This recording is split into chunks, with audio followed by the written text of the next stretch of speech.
Subnautica is the creepiest non-horror game ever made. It's an open-world alien exploration game, unlike anything we've seen before. And today, I'm going to be ranking every single biome found in Subnautica.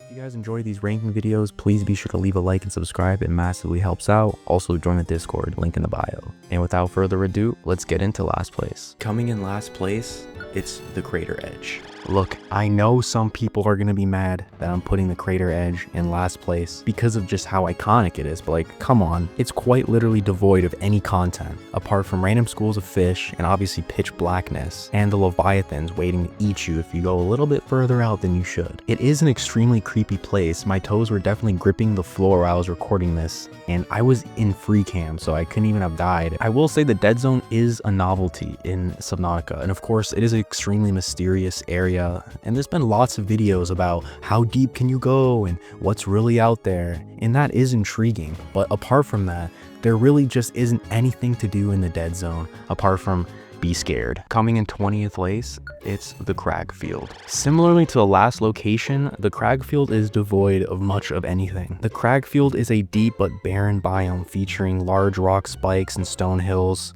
It does have a lot of ores and resources though, which is really nice for people exploring the area. There also is an alien teleporter location as well as Life Pod 7, but for an area as large as the Crag Field, that just isn't enough. The only reason the Crag Field scores any higher than the Crater Edge is because it's safer. Like, yeah, there's bone sharks and mesmers, but that's really the worst you gotta worry about here. Also, building a base in the Crag Field is not a horrible idea due to obviously how resource rich it is, but it is pretty far out of the way. Definitely better locations to build a base in. But it is just so boring, especially in comparison to all of the much better biomes coming later in our list. Coming in 19th, it's the underwater island. The underwater islands are a perfect example of a place that sounds super cool on paper, but when you actually go there, it's extremely lame. The underwater islands are basically giant rock formations being suspended in the water by ancient floaters, probably floating at the surface at some point, but now they just float in the middle of the water, I guess. Honestly, I do like the aesthetic of the islands. The surfaces of the islands are very generic, but I bet you could make some fire looking bases that like connect between the islands. Rec 4 is the only notable thing here, minus like one alien vent,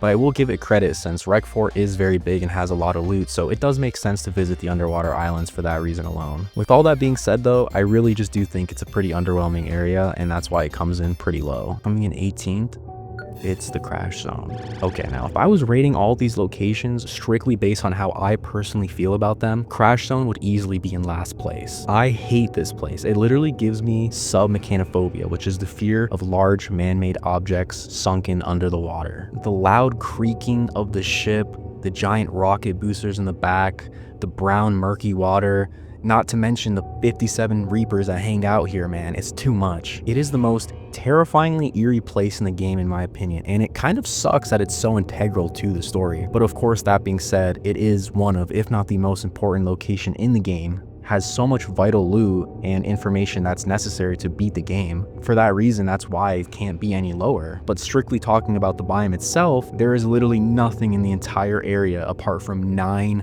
Reapers. For what purpose? For what purpose? With all that in mind, that's why I can't put it any higher. Coming in 17th, it's the Sparse Reef. The Sparse Reef, as the name suggests, is an open, sparse area populated with coral.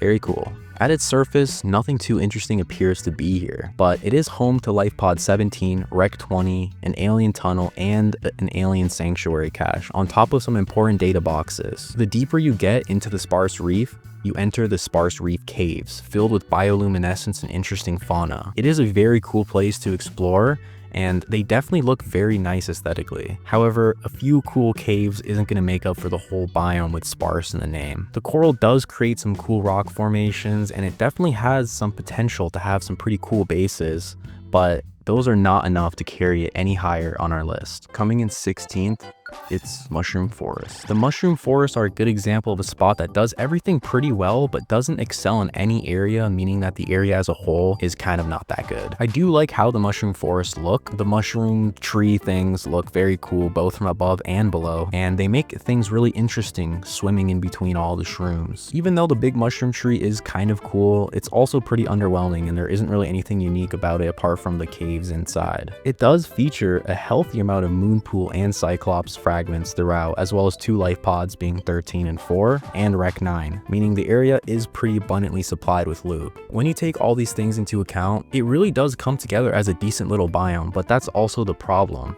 Subnautica is such a well thought out game with such amazing biomes and world building that just being decent is not enough to separate yourself from the rest of the crowd, which is why it comes in kind of low on our list. In 15th place, it's the dunes. The dunes are vast sandy plains sparsely populated with beautiful fluorescent fauna that can make traversing the area honestly quite relaxing.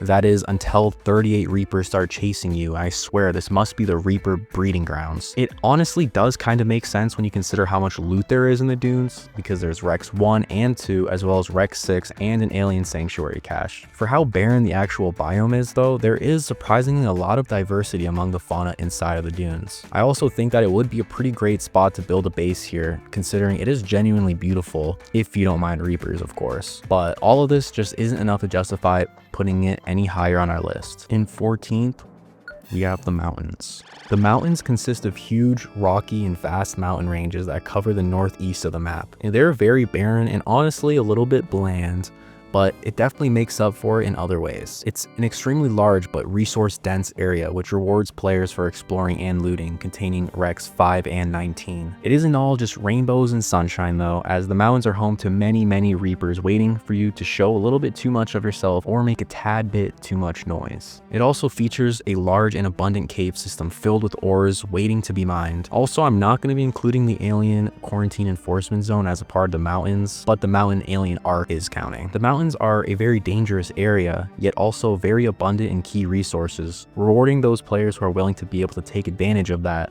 which is why it's going to come in near the middle of our list. In 13th place, we have the floating island. The floating island is a very unique location simply for the fact that it is not underwater. Whoa. Similar to the underwater islands, the floating island is held up by ancient floaters. The climate is extremely tropical with large amounts of vegetation and extremely warm temperatures. It contains many terrestrial flora which are extremely cool, like the lantern trees, marble melons, Chinese potatoes, and the bulbo trees. There are also 3 abandoned sea bases made by the Degassi survivors, 2 on either peak of the mountains, as well as a main base near the shore with plenty of loot and fragments to be found. There is also an alien art cache located here as well. Even though I really like how the area looks and it is a breath of fresh air compared to every other aquatic biome, I still think it falls short when you compare it to the other island, which we'll get into later. And that's the main reason that it comes in kind of low. It's just not as good as the other island. We have to go in the caves for our next spot, the inactive lava zone. The inactive lava zone is made from large arching structures and walls of hardened lava with lava falls in between. How beautiful. It's large and cavernous biome, which happens to be the second deepest and also the penultimate area in the story of Subnautica. In the center is a seemingly castle-like structure hiding an alien base on the inside, and it's guarded by the biggest hostile leviathan in Subnautica, the sea dragon. I really love the design of all the arches in the rocks and the lava lakes, and the lava looks extremely cool and unlike anything else in the game, really. However, speaking of that, of course, there is another similar location that just turns things up to the next level, and it's just not really comparable in comparison to that upcoming biome, and that's why it's going to come in near the middle of the pack. In 11th place, it's the Grand Reef.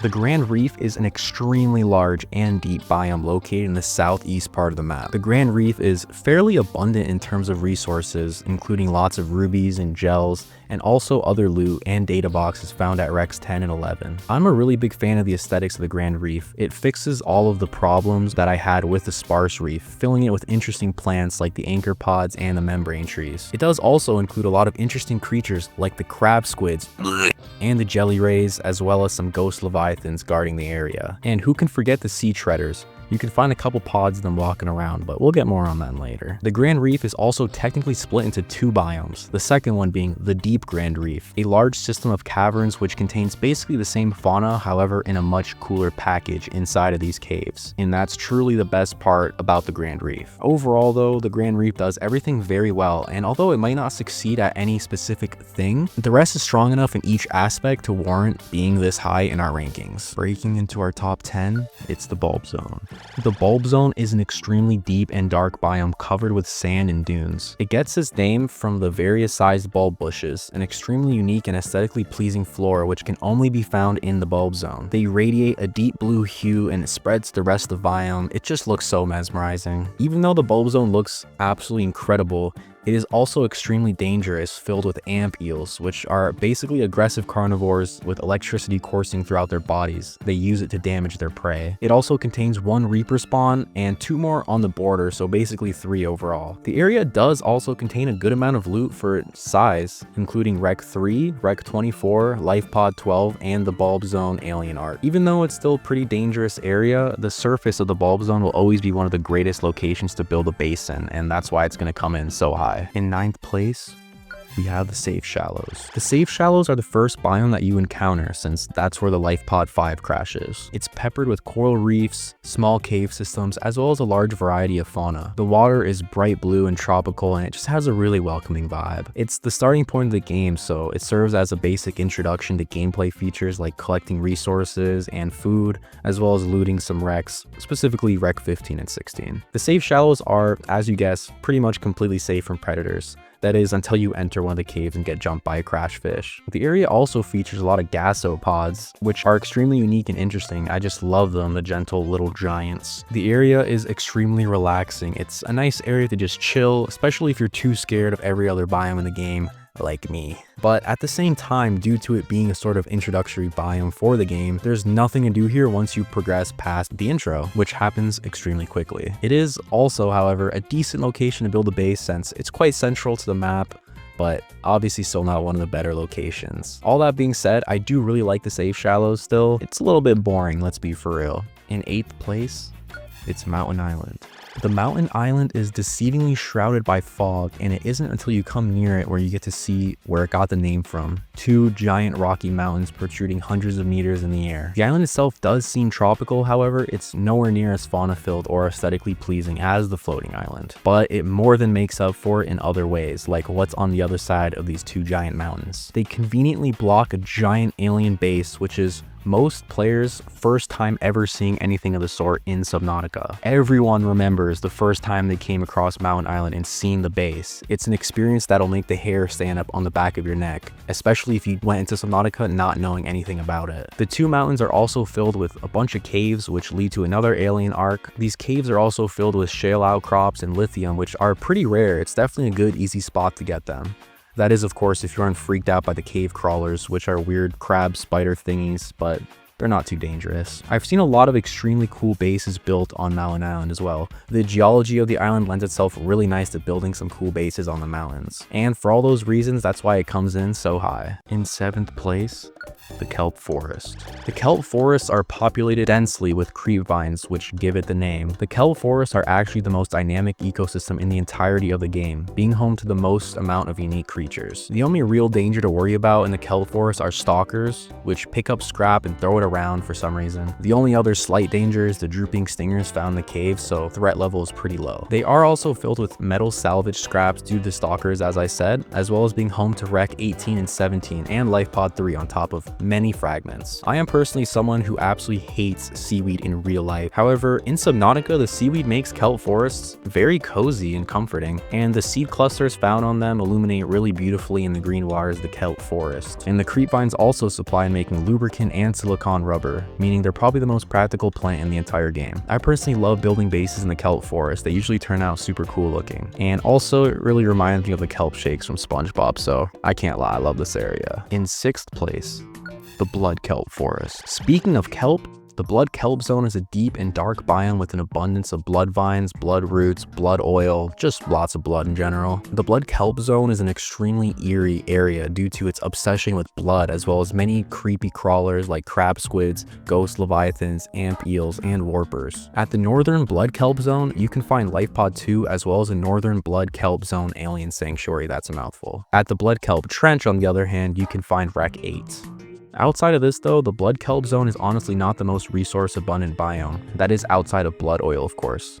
Did I mention there's a lot of blood stuff here? The blood kelp zone is extremely unique and very interesting, as well as being one of the most iconic locations in Subnautica. Anyone that's played the game knows and remembers the first time they visited this area. They were probably extremely scared, but at the same time very intrigued and wanted to continue exploring. At least that was for me. I remember when I was still pretty bad at the game, my main goal was to build an amazing base in the blood kelp forest. I thought it would just be such a crazy vibe. And even though it is out of the way, and especially the northern area, I still think it's very worth building a base here. And that's why it just misses out on our top 5. 5th place is in the caves.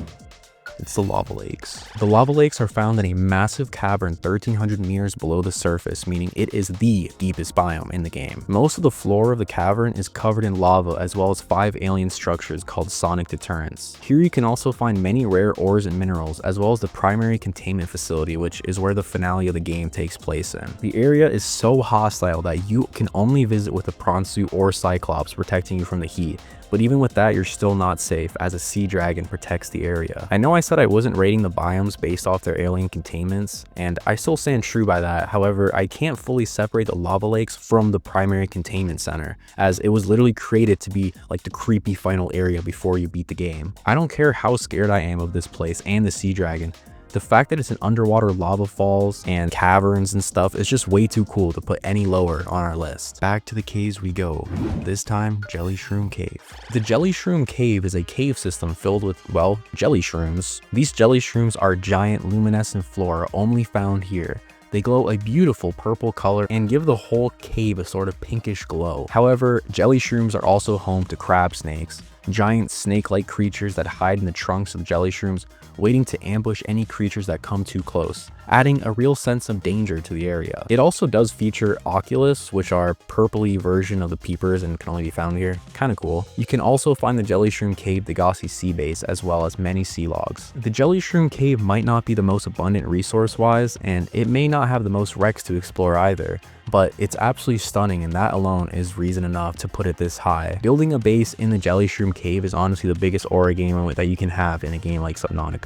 In 3rd place, Grassy Plateaus. The Grassy Plateaus are vast areas of seafloor too deep for creep vines to grow in, and therefore are carpeted with blood grass, which adds to its unique look. It's also home to many large pillar-like structures, which were created from water erosion, almost looking like buildings from a distance. The water is blue and clear, and the sun easily shines through, even though it's a little bit deeper. The Grassy Plateaus are filled with loot that is really helpful early in the game, including quartz, limestone, and sandstone outcroppings, as well as wrecks 14, 29, and 1, as well as life pods 13, 17, and 6. Even though the Grassy Plateaus do have some predators, like the sand sharks or the biters, the overall vibe is pretty chill. And how can we forget reefbacks? Giant leviathan class organisms which are passive and float peacefully near the surface, absorbing the sunlight. They make long and loud whale-like noises, which in my mind at least seem to ward off any predators. Like, that's probably not true, but like, you know, it would be cool if it was, okay? If there was a competition to see which biomes that players created the most amount of bases in, I guarantee you #1 spot would be Grassy Plateaus. It's truly just an amazing spot due to its aesthetics, peaceful vibe, as well as practicality, specifically in the early game, and that's why it comes in at number 3. The runner-up?